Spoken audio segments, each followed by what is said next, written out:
فعصى فرعون الرسول فأخذناه أخذا وبيلا فكيف تتقون إن كفرتم يوما يجعل الولدان شيبا السماء منفطر به كان وعده مفعولا إن هذه تذكرة فمن شاء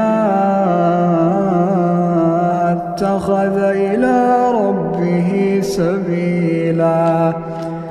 إن ربك يعلم أنك تقوم أدنى من ثلثي الليل ونصفه